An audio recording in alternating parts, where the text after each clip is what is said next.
In a quiet, affluent neighborhood in the heart of Riverside, where everyone knew everyone and nothing seemed out of the ordinary, a dark secret lurked beneath the surface of this picturesque town, shattering the lives of two respected individuals, James and Molly Harris. They were the perfect couple to the outside world, respected by their community with two beautiful daughters and an outwardly blissful marriage. However, behind the closed doors of their idyllic home, betrayal, lust, and jealousy festered. A tangled web of deceit and infidelity would eventually lead to a violent confrontation no one could have predicted. On a cold November night, a man's body was discovered in a remote cabin. As the investigation unfolded, what emerged was a torrid tale of obsession, deadly secrets, and a marriage destroyed by dangerous liaisons. This is the story of how passion and betrayal ignited a chain reaction that no one could stop. Riverside in the fall was a sight to behold, with golden and crimson leaves framing the neatly kept lawns and cobblestone paths in this seemingly perfect backdrop. James and Molly Harris stood as pillars of their community. James, 43, was the esteemed professor at the town's university, a charismatic leader who had turned the institution into a model of academic excellence. Molly, 38, ran a successful nonprofit organization dedicated to helping underprivileged children. Together, they were the image of success, love, and stability. They had two daughters, Sarah and Lisa, teenagers navigating their own lives within the protective walls their parents had built. From the outside, the Harris household appeared to be the epitome of happiness. They hosted lavish fundraisers, attended community events, and were often seen holding hands at town gatherings. Yet, even the most carefully constructed facades cannot hide the cracks that slowly form beneath the surface. Behind the doors of their large suburban home, things were different. Their marriage, once vibrant and passionate, had grown stale. The love they once felt for each other had been replaced by routine obligation and, worst of all, distance. Molly often felt alone, spending long hours at her office or out of town for charity events, while James was consumed by his work at the university. The spark that had once lit their relationship had long since faded, leaving both yearning for something more. For James, the longing for excitement came in the form of a younger woman, Emily Carson, a 28-year-old school counselor who was intelligent, lively, and everything Molly no longer seemed to be. At first, James's attraction to her was innocent, small flirtations, long conversations after school. But it soon evolved into something far more dangerous. James, tired of the monotony at home, felt a thrill when Emily paid him attention. He was like a moth drawn to the flame, unable to resist the pull of his desires. Meanwhile, Molly had her own secrets. George Webb, a 58-year-old board member of her nonprofit, had been a steady presence in her life for years. At first, their relationship had been professional, but as Molly began to feel increasingly neglected by James, George's charm and attention became impossible to ignore. He offered her what James no longer did: admiration, desire, and an escape from her mundane life. While James and Molly continued to present a united front to the world, their secrets simmered beneath the surface, waiting for the perfect moment to erupt. James couldn't pinpoint exactly when his innocent interactions with Emily had crossed the line into something more.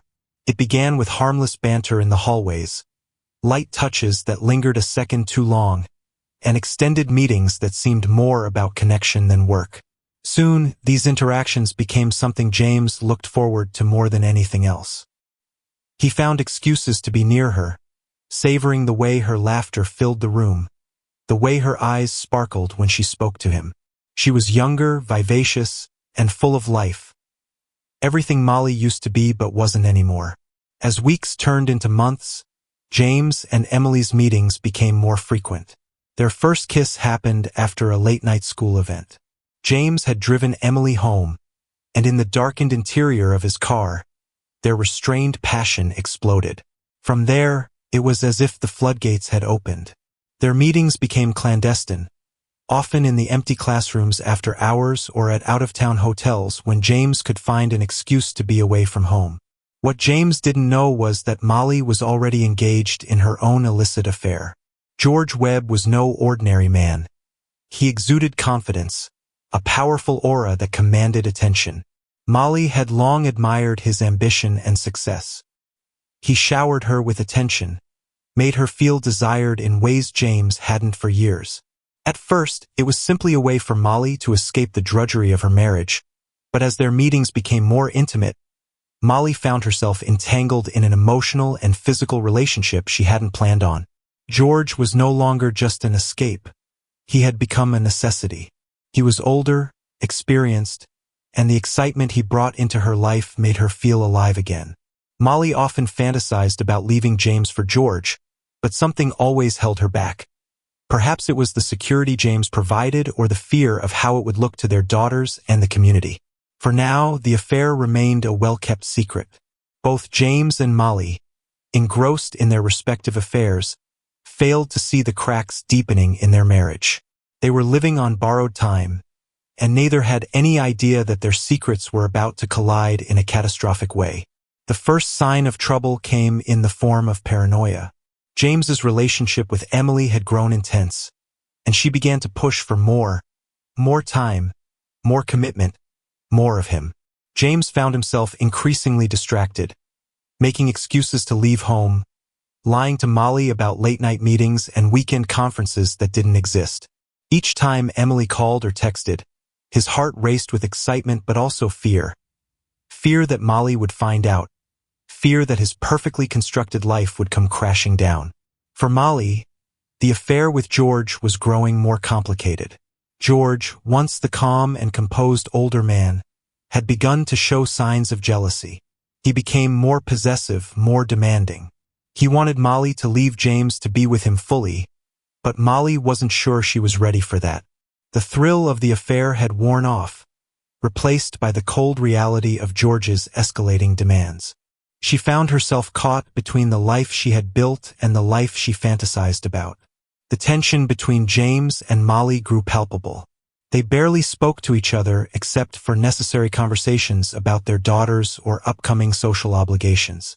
Molly sensed something was off with James. His absences, his distracted nature, the way he seemed to avoid her touch. But she didn't push. After all, she had her own secrets to protect. It was during one of these tense, silent dinners that Molly's suspicions began to solidify. James's phone buzzed on the table, and she noticed him quickly glance at it before shoving it into his pocket. Her stomach churned with unease. Later that night, when James had fallen asleep, Molly crept into the bathroom with his phone, unlocking it with the passcode she had memorized months ago. What she found shattered any illusions she had about their marriage. The messages between James and Emily were explicit, revealing a passionate affair that had been going on for months. Molly's mind raced as she pieced together the lies, the late nights, the sudden business trips. The rage that boiled inside her was almost unbearable, but she kept it in check, deciding to bide her time. She had her own secrets, after all, and any rash action could expose them. Meanwhile, James had begun to grow suspicious of Molly as well. He had noticed her frequent absences, her distracted nature, and the way she seemed distant even when they were together. One evening while Molly was out working late, James decided to check her email. What he found confirmed his worst fears. Molly was involved with someone else. The email exchanges between her and George were far from professional, filled with suggestive language and intimate details about their secret meetings.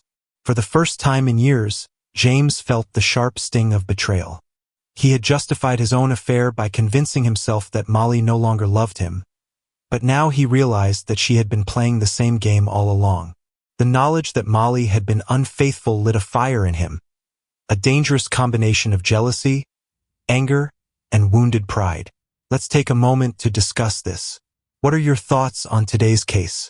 Share your feelings in the comments below, and thank you for being here as we move on. The cabin sat deep in the woods, far removed from the prying eyes of society. It had been a place of secrecy, a sanctuary where James and Molly had brought their hidden desires into the open. For months, they had both led lives steeped in deceit, indulging in secret trysts while keeping up appearances as a respectable couple in their picturesque town.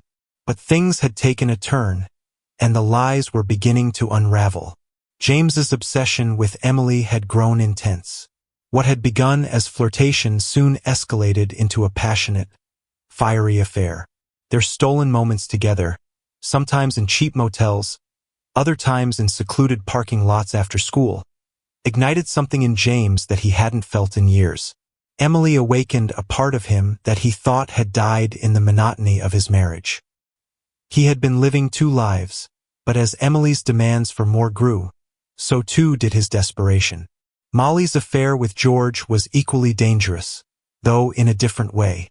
At first, the relationship had given her a sense of control, a secret weapon she could wield over her dissatisfaction with James. But George's charm had turned darker. He became possessive, critical of her reluctance to leave James and start a new life with him. He was older, wealthier, and used to getting what he wanted. Molly felt herself pulled in by his authority but also repelled by the way he sought to dominate every aspect of her life. Both James and Molly were spiraling, caught in the gravitational pull of their affairs. They had been careful for months, maintaining their suburban image, but cracks were beginning to show. Their once mundane marriage had now become a tinderbox of resentment, betrayal, and jealousy. James began to suspect something was off with Molly. She was frequently absent, making excuses about work trips and long meetings. He noticed the late-night phone calls, the hurried conversations, the way she seemed distracted even when she was at home. One night while Molly was out working, James went through her things. He found an old phone she had hidden in her desk drawer, a separate device she had used to communicate with George. The explicit messages between them made his blood boil. For James, this discovery was a gut punch. The affair with Emily had been exciting, a distraction from his dissatisfaction with his marriage, but discovering Molly's betrayal was something else entirely. It wasn't just that she had lied to him. It was the depth of her deceit that stunned him.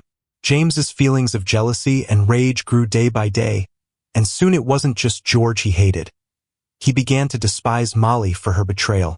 He became obsessed with finding out how far it had gone, how long she had been seeing George, and what they had planned for the future. The possibility that she might leave him for George was unthinkable. Meanwhile, Molly was starting to feel trapped. George had become increasingly erratic, sending her text messages demanding she leave James and come away with him. He had become aggressive, almost threatening. Molly had once found excitement in George's dominance, but now it felt dangerous. George was no longer content with their secret meetings. He wanted Molly full-time, and his jealousy of James was turning into something far more sinister. As Molly grew more distant, James's affair with Emily became volatile.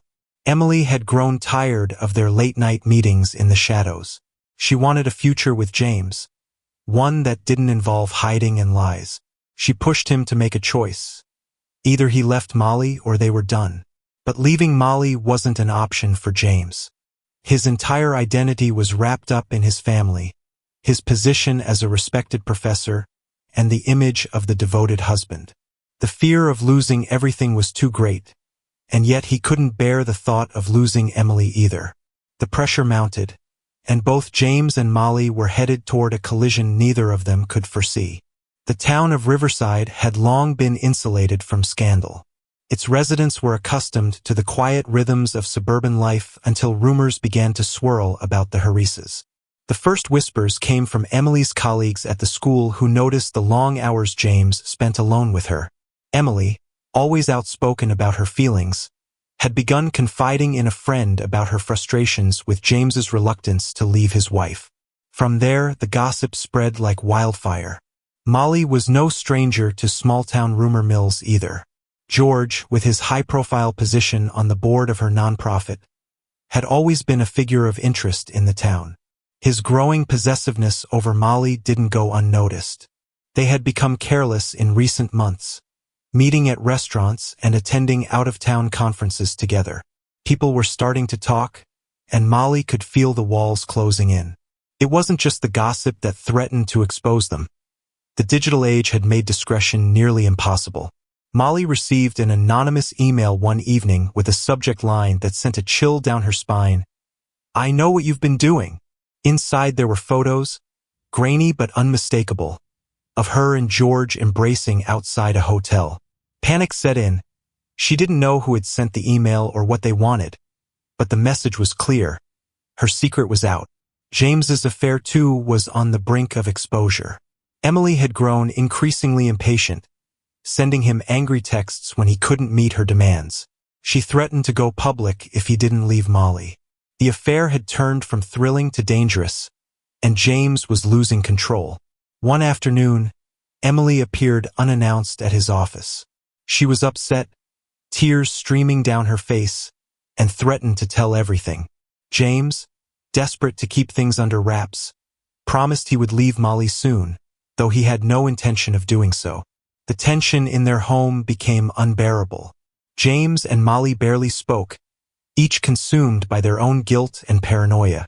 When they did speak, it was tense, perfunctory.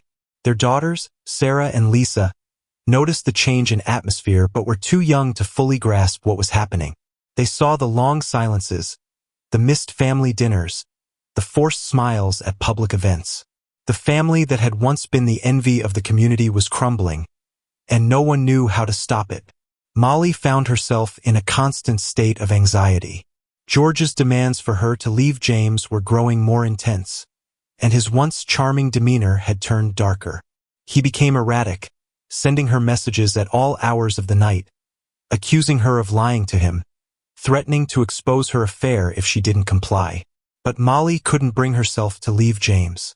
She didn't love him anymore, but their life was intertwined in too many ways. Their daughters, their home, their standing in the community. The idea of destroying all of that was too much to bear. James, on the other hand, was consumed by thoughts of revenge. He knew about George now, and every fiber of his being wanted to confront him, to make him pay for what he had done. But he also knew that doing so would expose his own affair. The thought of losing Emily was unbearable, but the thought of losing everything else, the respect of his peers, his family, his career, was even worse. He felt trapped in a cage of his own making, and the walls were closing in. The night of November 15th was dark, the sky thick with the promise of snow. James had followed Molly to George's cabin, a remote hideaway nestled deep in the woods. He had discovered the location weeks earlier after finding a note Molly had carelessly left in her purse. It had taken all his willpower to keep his rage in check, waiting for the right moment to confront them. When Molly pulled up to the cabin that night, she was already on edge. George had been more erratic than usual, sending her a barrage of texts that swung from pleading to threatening. She wasn't sure what to expect when she saw him, but she knew she couldn't keep this charade much longer. Something had to give. Inside the cabin, George was pacing. His mood had darkened, and he greeted Molly with a cold stare. The air between them crackled with tension as he demanded to know why she hadn't left James yet. Molly tried to calm him, to explain that it wasn't that simple, but George wasn't in the mood to listen. He accused her of playing him for a fool, of using him to escape the boredom of her marriage without ever intending to follow through on her promises. Molly's frustration boiled over. She shouted back, defending herself, but her words only fueled George's anger. He grabbed her by the arm, his grip tight and painful, and Molly felt a surge of fear. This was no longer the charming man she had fallen for. This was someone dangerous. It was at that moment that James burst through the door, his face twisted with rage. He had been standing outside, listening to their argument, and something inside him snapped, seeing George manhandle Molly. Without thinking, James lunged at George, the two men grappling violently in the dimly lit cabin. Molly screamed, trying to pull them apart, but the fight quickly escalated. In the chaos, James grabbed a fire poker from beside the hearth and swung it at George. The blow landed with a sickening thud, and George crumpled to the floor, blood pooling around his head. Silence fell over the room, broken only by the sound of Molly's ragged breathing. For a moment, no one moved. James stood frozen, staring at George's lifeless body, the reality of what he had just done slowly sinking in. Molly was in shock, her mind racing as she tried to process what had just happened. She had come here to end things with George, but now he was dead, and her husband was standing over the body with a murder weapon in his hand. Panic set in as the gravity of the situation hit them both. James dropped the fire poker, his hand shaking. Molly, her mind racing frantically, tried to come up with a plan. They couldn't go to the police. Both of their affairs would come to light, and their lives would be destroyed. They had no choice but to cover up the crime together. They cleaned up the scene as best they could, wiping down surfaces, removing any trace of their presence. James dragged George's body outside, wrapping it in a tarp and hauling it to the back of his truck. The snow had started to fall, covering the tracks they left behind as they drove to a nearby lake in the dead of night. They dumped the body, watching as it sank beneath the icy water. Back at the cabin, Molly destroyed any evidence of their relationship. She deleted all the texts and emails from George, burning the letters he had written her in the fireplace. James, meanwhile, disposed of the fire poker, throwing it into the lake with the body. They returned home in silence, the weight of their crime hanging heavy between them. Neither of them spoke about what had happened that night. It was as if they had made an unspoken pact to never mention it again. But the guilt was there, simmering beneath the surface, ready to bubble over at any moment. Days turned into weeks, and the town of Riverside was abuzz with rumors about George's sudden disappearance. His colleagues at the nonprofit reported him missing, and the police launched an investigation. James and Molly did their best to carry on with their lives as if nothing had happened, but the strain was beginning to show. James became paranoid, constantly looking over his shoulder, afraid that the police would come knocking at any moment. Molly, on the other hand, was consumed with guilt. She couldn't stop thinking about George, about how their affair had led to his death. The stress took its toll on both of them, and their once perfect marriage began to crumble. Detective Caitlin Johnson was assigned to the case of George's disappearance, a seasoned investigator with a reputation for solving tough cases. She quickly realized that there was more to this case than met the eye. George had no history of running away, no reason to disappear without a trace. Something didn't add up. Caitlin began by interviewing George's colleagues and acquaintances. It didn't take long for her to uncover George's affair with Molly Harris. This led her to James, and it didn't take long for her to uncover James's affair with Emily.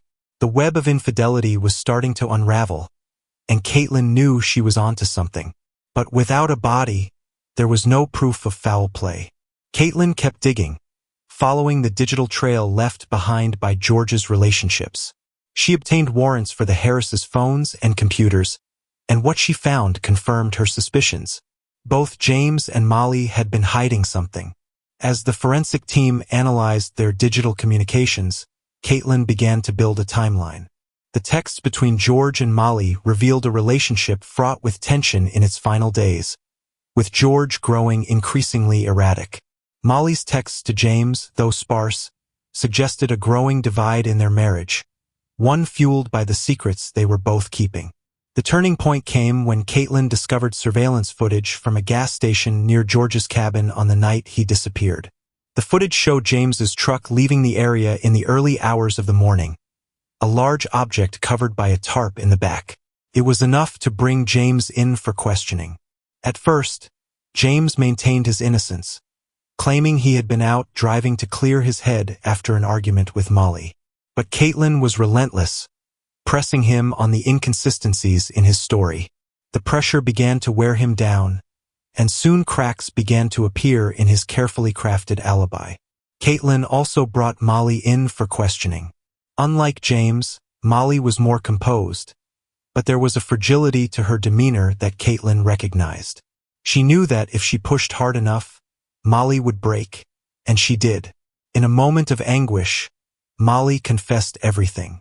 She told Caitlin about the affair with George, about the night at the cabin, and how James had killed George in a fit of rage. But she insisted that it had been an accident, that James hadn't meant to kill him.